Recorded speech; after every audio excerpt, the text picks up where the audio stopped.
Bismillahirrahmanirrahim. Assalamualaikum warahmatullahi wabarakatuh. Pemirsa, bertemu kembali dengan saya Muhammad Lutfi Khairuddin. Pada kesempatan kali ini kita akan membahas satu tema yang saya kira perlu untuk dibahas, yaitu terkait fenomena banyaknya aliran atau paham sesat ya, khususnya dalam bidang keagamaan ya, agama Islam begitu, di mana kita tahu bahwa setelah meninggalnya Nabi Muhammad SAW itu sudah muncul yang namanya nabi-nabi palsu misalnya, karena kita tahu bahwa Nabi Muhammad Rasulullah adalah utusan terakhir ya, artinya Khatamul Anbiya wal Mursalin. Beliau ini adalah penutup bagi para nabi dan para rasul. La nabiyya ba'dah, tidak ada lagi nabi sesudah beliau. Namun pasca meninggalnya Rasul pada masa Khalifah Abu Bakar As-Siddiq sudah muncul yang namanya nabi palsu. Kemudian juga setelahnya sampai dengan yang saat ini di Indonesia sekalipun banyak muncul aliran-aliran paham yang mengatasnamakan Islam, namun secara ajaran, secara substansi justru menyimpang dari ajaran Islam itu sendiri, baik yang ada di Al-Quran maupun di hadis, di As-Sunnah begitu. Nah, kemudian mengapa fenomena aliran paham sesat ini selalu ada? Bahkan tidak sedikit mereka yang mungkin mengaku sebagai nabi, sebagai rasul, membawa wahyu, membawa risalah, ataupun aliran-aliran yang itu tidak sesuai dengan agama itu memiliki banyak pengikut begitu, memiliki orang yang bahkan mengidolakan begitu. Apakah memang karena tidak ada teladan atau bagaimana saat ini? Bahkan Majelis Ulama Indonesia pun yang kemudian memberikan fatwa sesat itu pun kadang tidak membuat pengikut aliran sesat ini berkurang begitu. Nah, untuk membahasnya kita akan berbicara dengan beliau yang saya kira memiliki kapasitas dan kompetensi. Beliau adalah Profesor Dr. Kiai Haji Imam Suprayoga, Rektor Universitas Islam Negeri UIN Maulana Malik Ibrahim yang legendaris. Assalamualaikum Prof. Imam. Waalaikumsalam warahmatullahi wabarakatuh. Sehat Prof? Alhamdulillah sehat. Yang kesekian kali tentu saya sangat senang sekali ya, bagus bertemu Prof. Imam untuk membahas satu tema terkait dengan fenomena banyaknya paham atau aliran sesat Prof di Indonesia. Yang terakhir di Malang muncul Mama Gufran itu Prof, di daerah Gampet itu. Sebelumnya banyak sekali itu, dan tidak sedikit yang kemudian juga percaya begitu. Itu mengapa? Monggo Prof. Imam untuk mengeksplor kepada kita semua, khususnya masyarakat penonton YouTube ini, supaya mendapatkan pencerahan dari Prof. Imam. Monggo Prof. Assalamualaikum warahmatullahi wabarakatuh. Waalaikumsalam warahmatullahi wabarakatuh. Nah, seringkali kita dengar ada aliran sesat. Padahal sebetulnya yang berhak mengatakan sesat itu siapa? Jangan-jangan sebetulnya mereka itu sesat hanya menurut yang mengatakan sesat itu. Sesat tidak sesat itu kan sebetulnya kan kita juga tidak tahu. Yang Islam persis ya, yang betul-betul benar itu seperti apa, kita kan juga tidak tahu.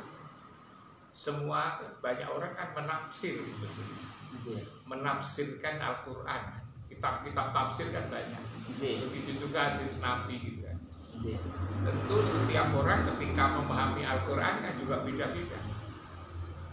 Pemahaman yang sama persis dengan pemahaman Allah dan juga Rasul kan juga kita sendiri juga tidak tahu.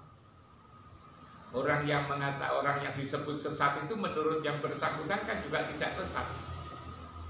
Justru yang tidak sesat itu yang dipahami oleh orang yang bersangkutan. Karena itu maka terjadi kan saling sesat menyesatkan.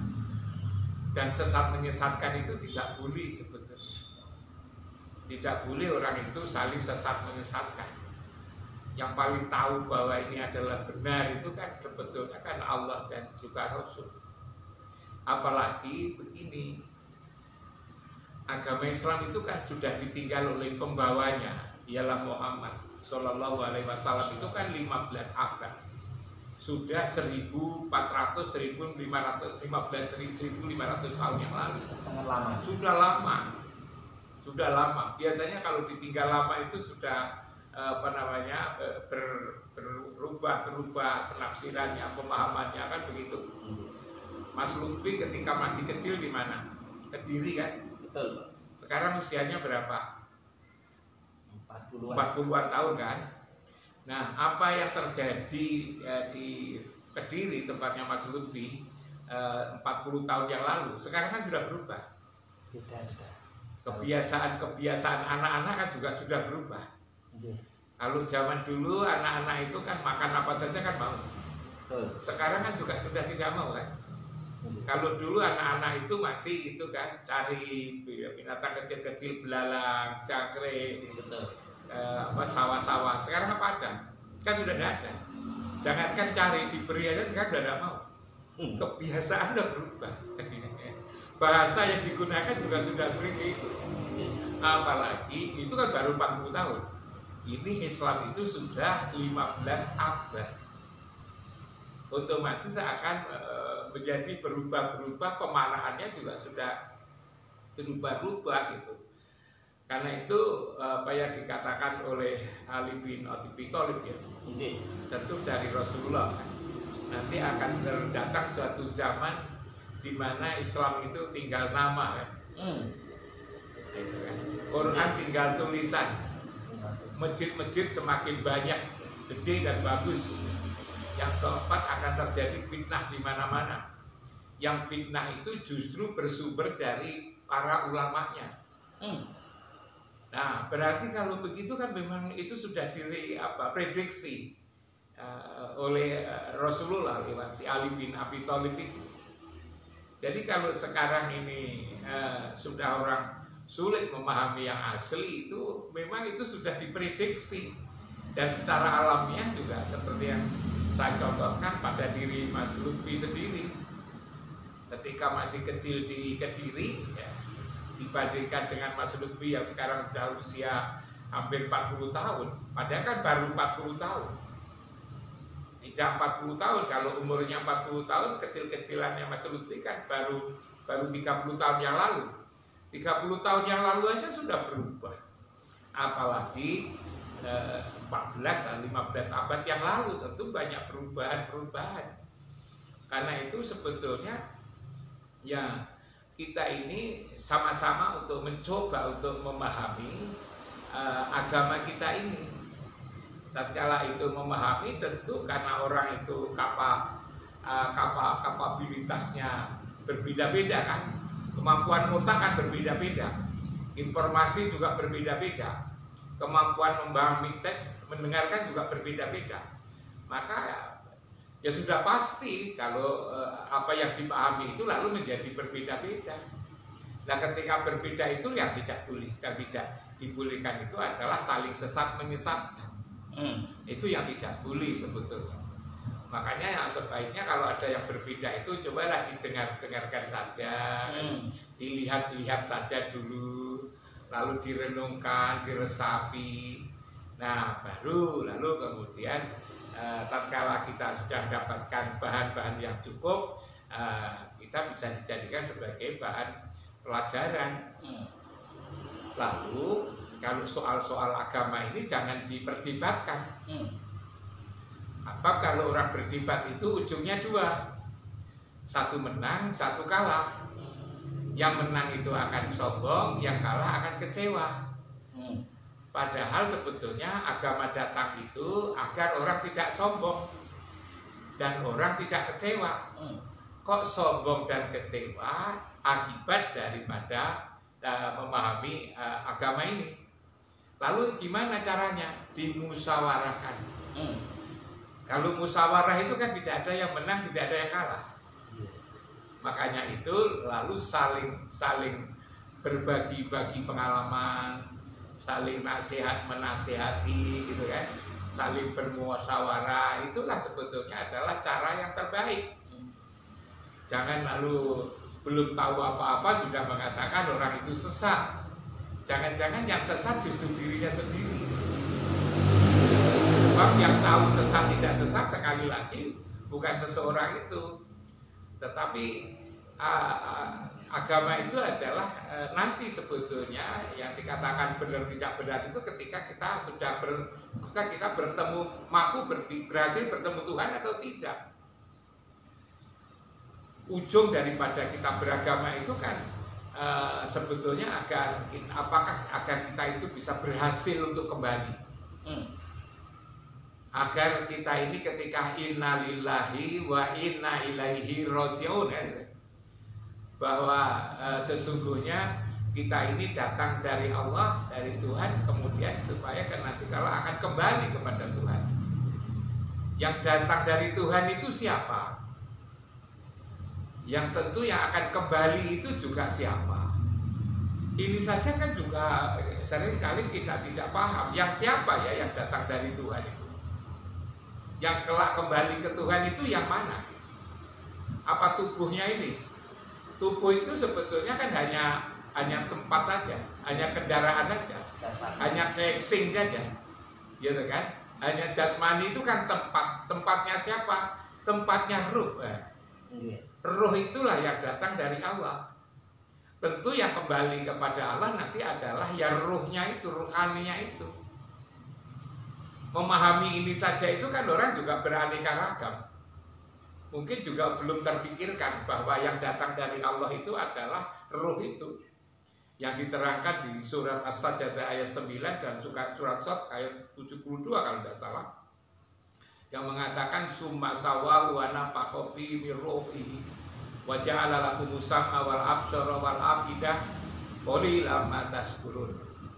Kami sempurnakan kejadian ini dan kami tiupkannya ruh. Ketika kita umur 4 bulan 10 hari di dalam rahim ibu itu, itulah ditiupkan ruh. Ruh inilah sebetulnya yang aku, benar-benar aku, yang disebut saya itu adalah ruh itu sebetulnya.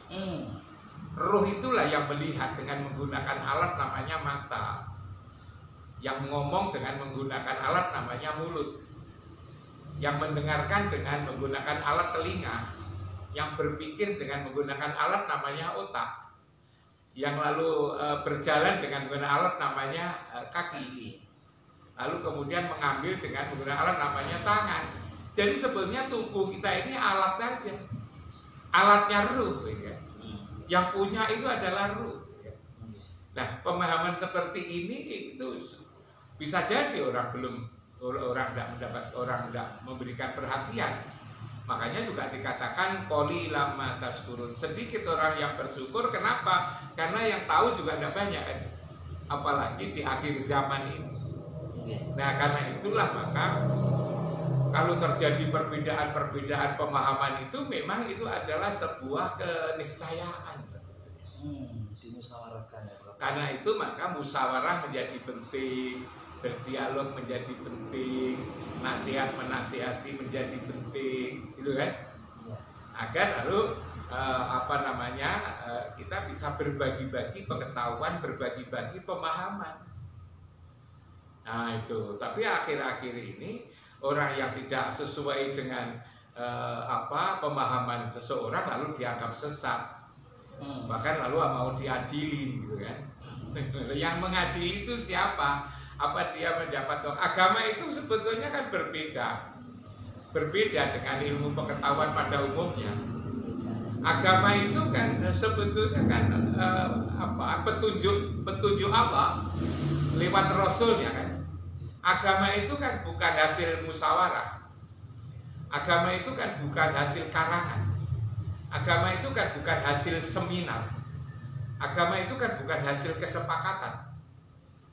Allah tatkala menilai seseorang tidak minta pertimbangan daripada kita ini. Allah tidak minta pertimbangan daripada kita ini.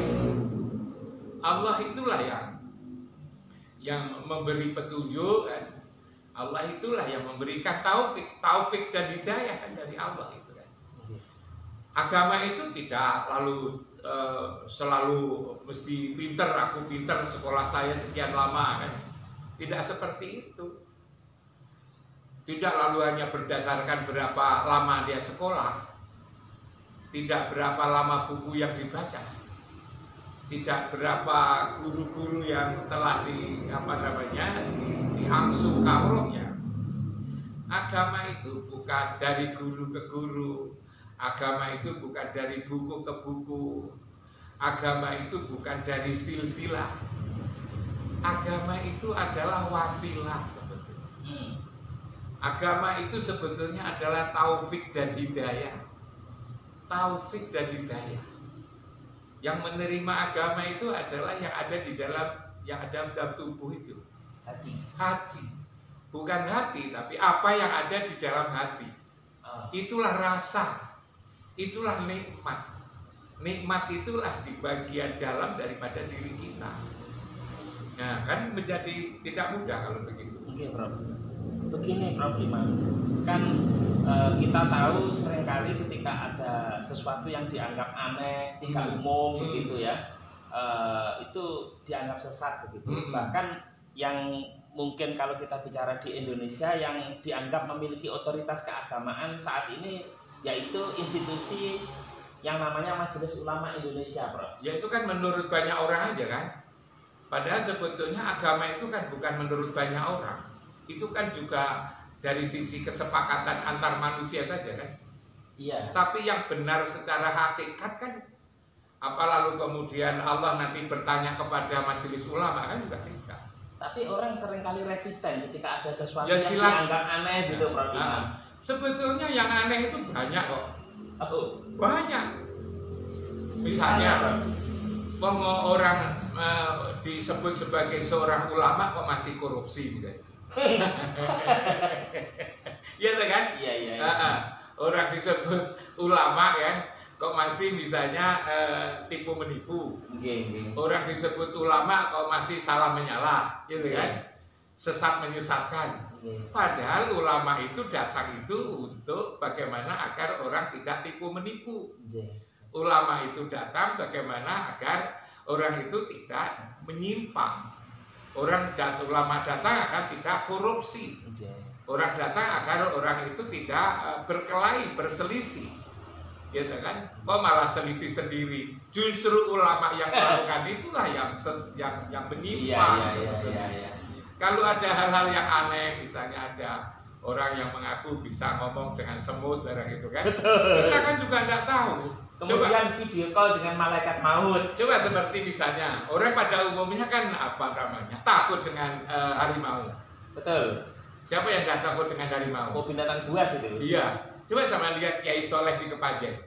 Kan pelihara harimau sampai 14 ekor. Waduh. Coba kalau kita datang ke tempatnya Kiai Soleh di Kepanjen itu. Ya mungkin beliau punya ilmu sehingga iya. Kalau dia kan dia bisa dikatakan dia sesat. Gitu kan? Harimaunya itu bisa diajak bermain-main oleh dia. Gitu kan?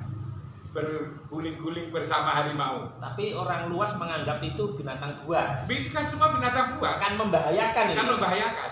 Tapi dia kan juga bisa berbicara dengan harimau itu kan.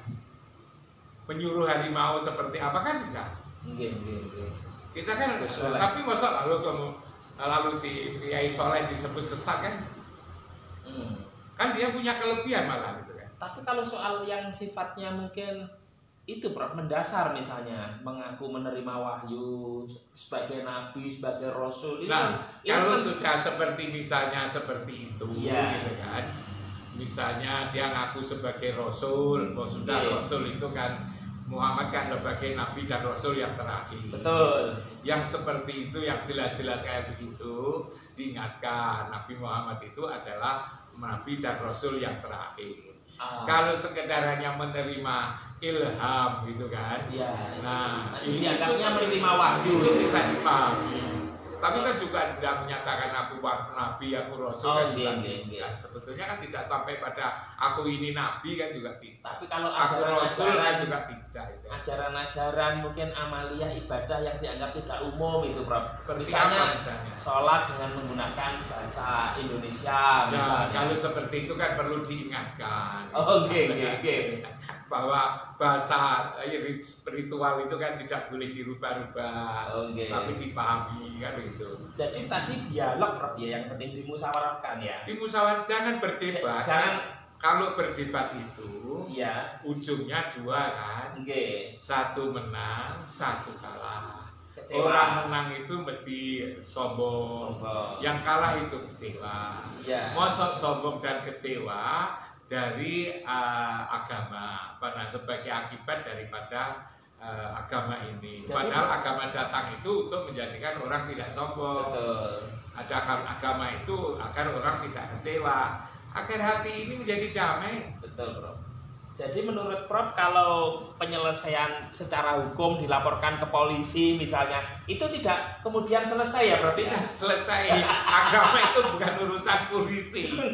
Perilakunya itu saja yang nanti tatkala tengkar lalu polisi yang menyelesaikan. Tapi kalau agama itu kan urusan ruhani. Makanya agamawan disebut dengan ruhaniawan. Betul. Wong ruhaniawan kok diadili kan, urusan kok diadili kan gitu kan.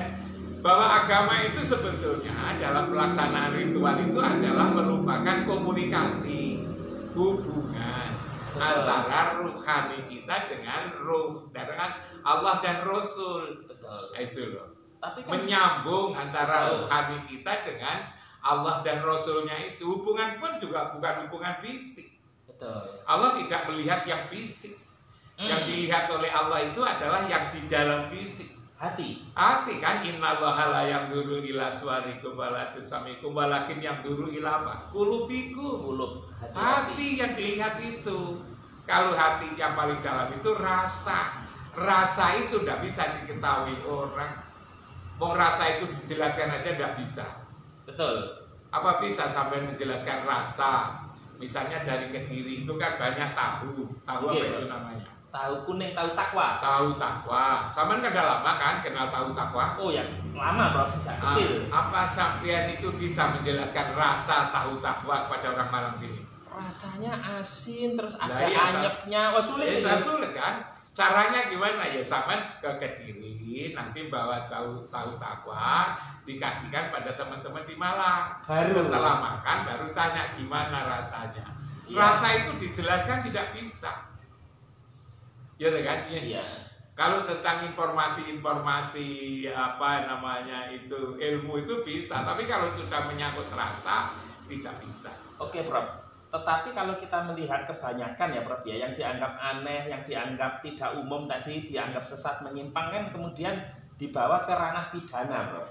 Bahkan ketika sudah misalnya orang dipidana pun itu apa ya namanya ya, mungkin apa ya Prof, sehingga barangkali memang di situ justru titik terangnya juga mungkin selama ini tidak ada begitu. Agama itu kan urusan yang di dalam hati ya. Kalau yang ada di dalam hati itu bagaimana bisa dikotor oleh orang lain? Kan tidak bisa. Agama itu sebetulnya kan bahkan kita sendiri itu loh ngajarin aja tidak bisa. Misalnya kita menuntut orang lain bisa berbuat jujur, orang lain disuruh sabar, orang lain disuruh ikhlas. Apa jangankan menyuruh orang lain jujur, ikhlas, sabar, menyuruh dirinya sendiri untuk jujur, untuk ikhlas, sabar tidak bisa kok. Mas Lutfi, sampai kan mengatakan bahwa sabar itu bagus. Betul. Ya kan jujur itu kan bagus. Ikhlas itu kan bagus. Kasih sayang bagus. Walaupun itu sampean katakan bagus, gitu kan? Apa sampean sudah bisa meraih puncak kejujuran? Waduh, belum bisa itu. Relatif itu. Makanya itu membuat diri kita jujur saja tidak bisa, membuat diri kita itu penuh kasih sayang tidak bisa, ikhlas itu tidak bisa, sabar tidak bisa. Kok lalu kemudian menyuruh orang lain seperti itu? Otomatis tidak bisa. Karena itu sebetulnya agama itu adalah taufik dan hidayah. Agama itu petunjuk. Agama itu adalah komunikasi, tuntunan Allah dan Rasul dengan rasa, dengan nurani kita masing-masing. Ya itu Prof, kalau misalnya tadi yang saya bilang pidana itu kan hubungannya dengan kalau di KUHP apa itu pasal penistaan agama, bro? Itu kan penistaan misalnya, Tapi itu kan pelecehan misalnya. Kalau misalnya apalagi orang sekarang kan dikit-dikit misalnya di media sosial kepleset ngomong seperti misalnya agama. Ya, agama itu kan nganut itu kan karena kita yakin ini adalah betul. Yang saya anut itu adalah yang betul. Lah ketika saya melaksanakan agama sesuai dengan saya yang saya yakini, kok lalu dikatakan saya menista? Maksud iya orang beragama menista agamanya sendiri kan juga tidak mungkin. Orang menista agamanya sendiri kan juga tidak mungkin. Itu kan hanya sekedar tuduhan aja, dituduh. Iya. Makanya itu jangan tuduh menuduh, jangan salah menyalah dalam soal agama. Memang yang sensitif itu terutama yang berkaitan dengan syariat misalnya, bro. Artinya apa itu namanya? Itu kok caranya kok beda ya dengan yang kita pahami misalnya di Al-Quran dan hadis dan seterusnya. Agama itu kan tidak cukup syariat. Agama itu kan harus dilengkapi dengan hakikat. Tarekat, hakikat, marifat. Syariat, tarekat, hakikat, marifat kan panjang banget itu. Kalau hanya dari sisi syariat itu kan yang kelihatan aja. Padahal Allah tidak melihat yang kelihatan. Yang dilihat itu adalah ketakwaan. Inna akramakum indallahi atqakum. Ketakwaan, takwa di mana? Di dalam hati. Bukan yang kelihatan. Orang jalan di depan kita ini orang takwa, ini tidak takwa kan nggak bisa kok. Takwa itu ada di dalam hati. Berarti menurut saran Prof Imam apa? Kalau melihat sesuatu yang menyimpang misalnya, makanya itu masyarakat kalau saya kok aneh begitu. Makanya itu tadi kembali ya. Lihat-lihat dan dengar-dengarkan, coba perhatikan, coba bersilaturahmi, coba lalu didialogkan, ditukar pikiran, dimusyawarahkan, itu. Ya. Akhirnya lalu menjadi kelihatan nanti, ya kan? Ya. Lalu tidak terjadi ribut. Tapi menurut Prof, MUI juga barangkali bagaimana, Prof, kan tidak salah juga ada komisi fatwa di sana. Jadi ketika melihat sesuatu yang menyimpang, oh ini sesat, oh ini tidak sesat, ya, harus boleh-boleh saja membuat fatwa, gitu kan? Tapi tidak sampai kepada untuk melihat apakah orang itu sesat atau tidak sesat. Jangan sampai, ya, jangan sampai bahwa yang dikatakan sesat malah justru tidak sesat. Iya. Dikatakan sesat juga, yang dikatakan tidak sesat malah justru sesat, kan begitu. Tapi kok ya mesti hal-hal yang aneh begitu kadang, Prof ya. Itu kok ya pengikutnya terus kemudian yang manut begitu ya. Itu banyak juga itu, Prof. Itu mengapa, Prof? Apa memang ya, karena krisis teladan itu saat ini? Ya karena dia kan dianggap memiliki kelebihan. Oh. Betapapun yang diikuti itu memiliki kelebihan, memiliki sesuatu yang dianggap benar, sesuatu yang dikagumi, sesuatu yang patut untuk ditiru dan didengarkan. Kadang dalam hal pengobatan misalnya, kok kemudian ke situ terus sembuh misalnya. Itu padahal ada sesuatu yang barangkali orang melihat itu kok tidak biasa gitu, aneh gitu. Nah sebetulnya dalam dunia ini kan aneh-aneh itu kan banyak, ya kan? Misalnya yang aneh gitu kan. Orang kan dari ngaku rasional kan itu betul, logis, masuk akal kan itu kan. Tapi coba sama lihat. Kalau menjelang pemilu, menjelang pilkada, menjelang pilgub, menjelang ini kan banyak orang ke pilpres, ya, orang lalu datang ke kiai kan. Iya. Iya kan? Betul. Pernah kan nggak ada para calon pejabat datang ke makam juga. Jadi sebetulnya yang tidak masuk akal itu tidak saja orang-orang itu, orang-orang yang pinter yang sudah mau menjabat pun yang ke makam juga ada, ya kan? Bahkan juga banyak orang yang ke dukun-dukun, orang yang ke kiai-kiai, ke ulama-ulama juga banyak kita nasihat. Makanya kan banyak kiai-kiai yang didatangi oleh para pejabat, itu kan banyak. Iya. Nah kalau itu lalu dianggap itu sesat kan, berarti yang berhak untuk menyesatkan siapa? Ya kan? Karena itu jangan sesat menyesatkan, ya kan? Jangan salah menyalahkan dalam soal agama ini. Agama ini datang itu sebetulnya agar orang tidak salah menyalah. Agama itu datang agar orang itu hidupnya menjadi damai. Agama itu datang agar untuk menjadi tentram. Nah, tapi lalu ada orang bilang, saya kan kewajiban untuk amar ma'ruf nahi mungkar. Oh betul, nahi mungkar itu. Iya, tak bilang. Tapi sampai itu kan bukan nabi kan itu. Oh. Kan bukan nabi. Kan tidak diutus oleh Allah kan. Betul. Nah, dia kan merasa dirinya benar. Ya. Merasa dirinya benar saja sudah tidak benar. Oh gitu ya? Ya kan? Merasa dirinya paling benar saja sudah tidak benar. Ya kan? Iya. Kalau soal-soal ilmu, soal-soal teknologi, sains itu kan bisa ada ukurannya. Iya. Kalau misalnya kita ragu-ragu kan bisa diobservasi, bisa diukur, bisa ditimbang.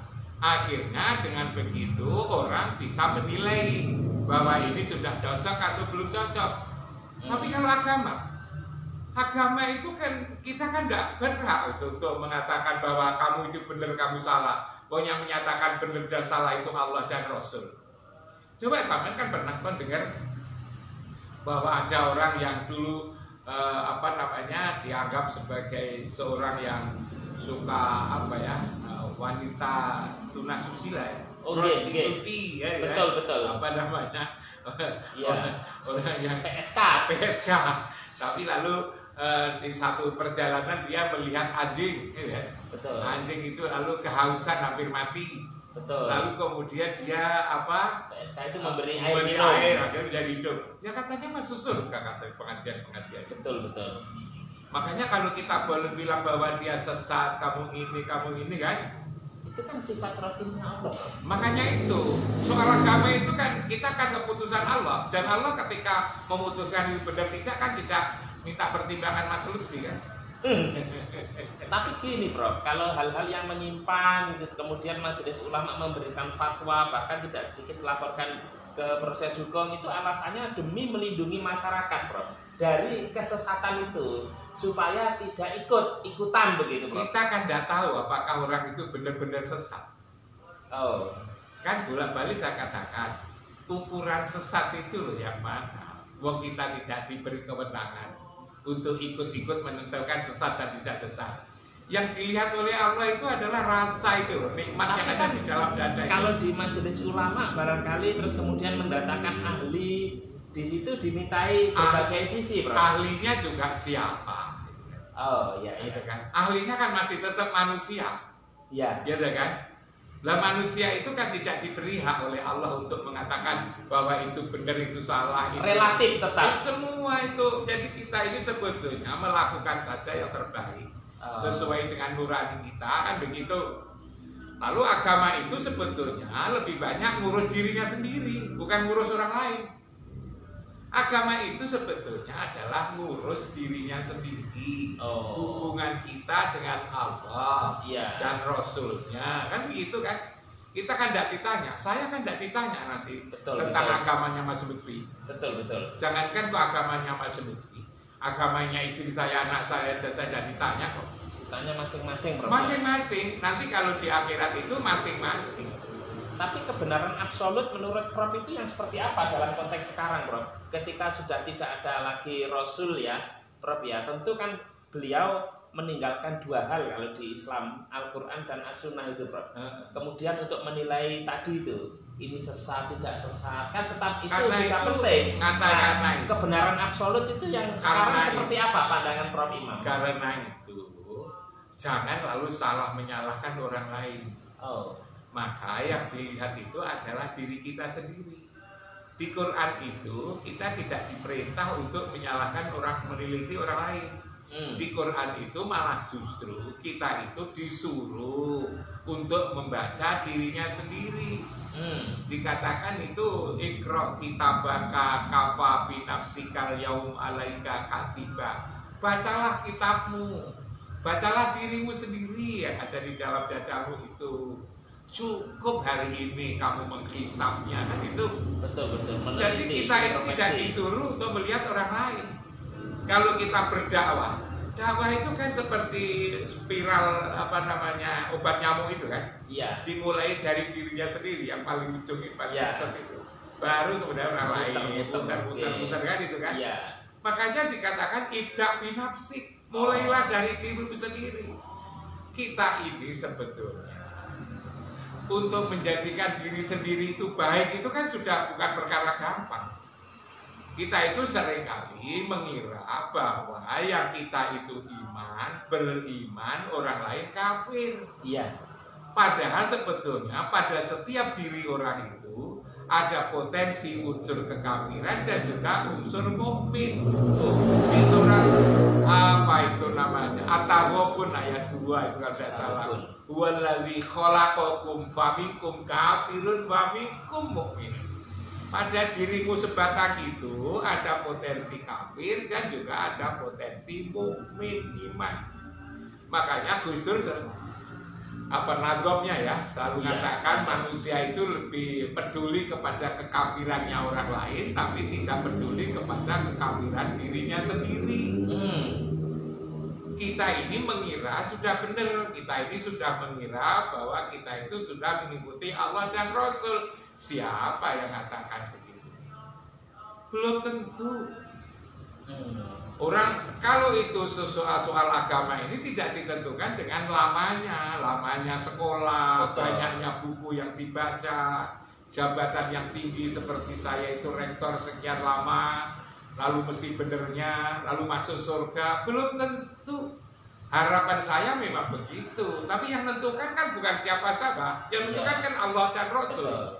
Dan ketika Allah dan Rasul menentukan tidak minta pertimbangan Mas Lutfi kan? Iya. Mas Lutfi ketika ditanya juga tidak pertimbangan saya kan? Iya. Itu persoalannya di situ di dalam hati ini. Termasuk sesuatu yang dianggap kebenaran oleh masyarakat itu, Prof, itu ketika itu mayoritas. Nah, itu kan urusan manusia. Urusan manusia boleh. Kalau Allah itu tidak begitu. Oh iya. Allah tidak begitu. Iya. Itu kan yang penting. Kalau Allah kan qad aflaha man tazakka wa dzakara isma rabbih fasholla, gitu kan? Yang mensucikan dirimu dengan ingat dan sholat, kan begitu? Iya. Dan sholat pun juga tidak bisa dinilai dari luar. Kelihatannya khusyuk, tapi hatinya ternyata kemana-mana. Iya. Ya kan? Begitu Allahu Akbar yang dipikirkan kapan rekaman sama Prof Imam. Iya. Oh ya, ini sholat itu kan. Betul. Satu hal yang perlu saya singgung, Prof. Seringkali memang ketika kita bicara aliran apalagi keagamaan itu yang punya otoritas kan pemerintahan, Prof.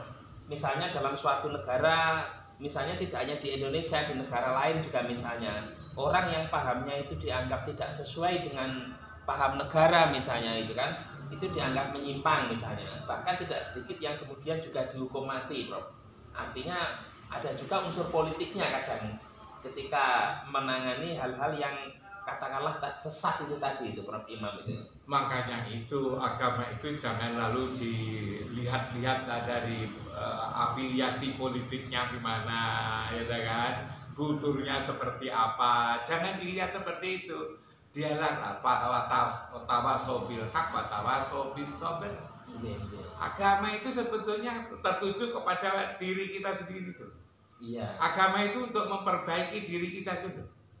Agama itu sebetulnya adalah yang ain, yang urusan diri, yang orang lain tidak bisa. Orang kelihatannya salat, padahal sebetulnya kan tidak salat. Makanya lalu fawailul lil musallin, gitu kan? Celakalah orang-orang yang sholat yang lupa akan sholatnya, kan begitu. Betul. Coba. Kalau kita kan lihat ada jamaahnya di situ kan, tapi kita tidak tahu yang di dalam dirinya itu seperti apa.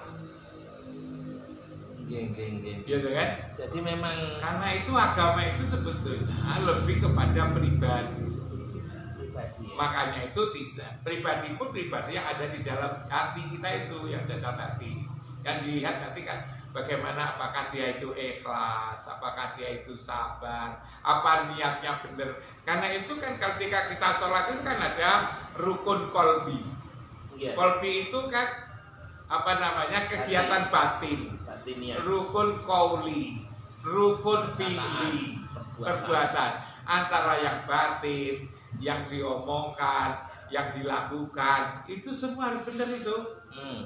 Kalau yang batinnya itu niatnya kurang, itu juga tidak bisa kan begitu. Ya. Karena itu apalagi pemerintah itu hanya lihat yang zahir, yang nampak, padahal yang dilihat kalau agama itu yang batin. Ya kan? Iya. Nah, kita bicara agama itu adalah bicara batin, bicara rohani. Kok lalu sama campur dengan urusan-urusan negara? Ya memang negara itu yang zahir. Kita ketika bicara agama tenanan itu adalah yang batin. Tapi memang kalau bicara agama itu sensitif ya Bro ya. Ya karena memang agama itu ada muatan-muatan emosionalnya itu. Itu sebetulnya tidak boleh. Bahkan tidak hanya antar agama, yang seagama pun kadang sensitivitasnya tinggi. Ketika melihat itu kok nggak seperti saya, gitu kan? Kok nggak seperti kita misalnya, itu sesat itu misalnya. Dan itulah yang nggak boleh, saling menyesatkan itulah yang tidak boleh. Toh kita ini kan disuruh untuk selalu komunikasi. Kunci hidup itu sebenarnya komunikasi. Kalau kita itu benar di dalam melakukan komunikasi, kita ini akan selamat terus sebetulnya. Lalu komunikasi dengan apa? Dengan siapa? Komunikasi dengan Allah namanya sholat. Betul. Komunikasi dengan Rasul namanya sholawat. Karena itu innallaha wa malaikatahu yusholluna 'alan nabi ya ayyuhalladzina amanu shollu 'alaihi wa sallimu taslima. Komunikasi sesama namanya silaturahim. Jadi komunikasi dengan Allah namanya sholat, komunikasi dengan Rasul namanya sholawat, komunikasi sesama namanya silaturahim. Jadi kuncinya komunikasi, Bro. Komunikasi. Termasuk ketika menghadapi mungkin orang, kelompok atau aliran paham yang dianggap itu kok tidak sesuai misalnya. Tidak sesuai dengan dirinya. Apa dirinya sudah benar kan itu belum tentu. Tidak sesuai dengan Al-Quran dan hadis misalnya, Bro. Al-Quran dan hadis itu yang mana kan juga tidak semudah itu kan. Oh iya. Ya tidak semudah itu. Ya kan? Iya. Pemahamannya gimana? Orang bisa terjemahan, tapi pemahamannya seperti apa? Sebab Al-Quran itu juga banyak loh di situ permisalan kan itu kan, metafor sampai lalu Al-Quran dibilang mengandung nilai sastra yang tinggi. Betul. Kalau itu nilai sastra yang tinggi, maka kan tidak bisa lalu kemudian disuruh semua orang sama. Bong sastra itu kan rasa, kembali lagi kepada rasa. Nah, itu kalau itu sastra kan tidak ngikuti tata bahasa. Betul. Kalau tidak ngikuti tata bahasa kan sulit itu sebetulnya. Karena itu kalau kita misalnya bergantung kepada kitab misalnya tafsir itu, lalu kita bertanya tafsirnya siapa. Kalau kita itu membaca 5 jenis kitab tafsir, apa ada yang sama? Beda. Kalau 5 saja berbeda, nanti kita tambah menjadi 10. Apa sama 10 itu? Kalau tambah lagi 10 lagi jadi 20, apa ada yang sama? Beda-beda. Ya mungkinlah ada aspek-aspek yang punya arah yang sama, tetapi yang beda juga banyak. Kalau itu sudah sama, untuk apa dibuat yang baru sehingga jumlah kitab tafsir menjadi bertambah? Ya karena berbeda, ada final tafsir itu. Iya. Ya kan? Tidak ada final. Atau munculnya paham-paham gitu juga penafsiran yang berbeda. Yang berbeda-beda itu bisa jadi seperti itu. Asal jangan yang mendasar tadi, Prof. Iya, sampai ngaku nabi itu beda lagi. Kalau yang ngaku nabi itu kan sudah dijelas bahwa Nabi Muhammad itu adalah nabi terakhir. Lalu dia punya ngaku sebagai nabi. Terus ada sekte kiamat juga dulu itu, Prof. Seperti itu kan. Iya. Jadi sebetulnya tidak ada problem kalau menurut saya. Dimusyawarahkan. Toh kita ada saluran yang namanya silaturahim gitu. Kalau sampai kemudian itu proses hukum, apalagi terus main hakim sendiri, dirusak rumahnya, bangunannya, itu yang tidak boleh, gitu kan. Merusak bangunan dihakimi itu sepihak, apa gitu. dia itu utusan dianggap meresahkan gitu, Prof. Kan nyatanya banyak pengikut kok meresahkan. Wong nyatanya orang di situ ya tenang. Tapi pengikutnya juga akhirnya dianggap sesat juga, Prof. Nah, yang saling sesat menyesatkan itulah yang sebetulnya salahnya tidak terjadi. Iya. Yang sesat menyesatkan itu tidak terjadi. Katakanlah sebagai contoh, misalnya dikatakan mohon maaf itu Mama Gufron, iya, dekat sini Gartek, Prof. Dikatakan bisa bicara dengan semut gitu kan. Video call dengan malaikat maut, Prof.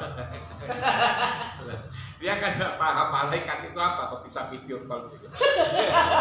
Tapi kalau yang berbeda gitu kita ini kan banyak gitu loh. Barangkali seperti saya contohkan iya. tadi, ya kan?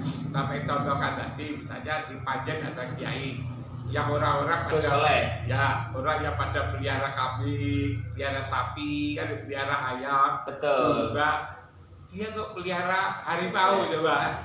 Iya. Ya kan? Ya. Apa kiai yang memelihara harimau itu lalu sesat gitu kan? Ya mungkin itu dianggap beda, Prof. Ya kalau beda ya cukup dikatakan beda saja. Dia punya kelebihan, bisa menaklukkan harimau kan gitu. Iya. Nggak usah dibanding-bandingkan dengan Nabi Sulaiman kan itu. Oh iya.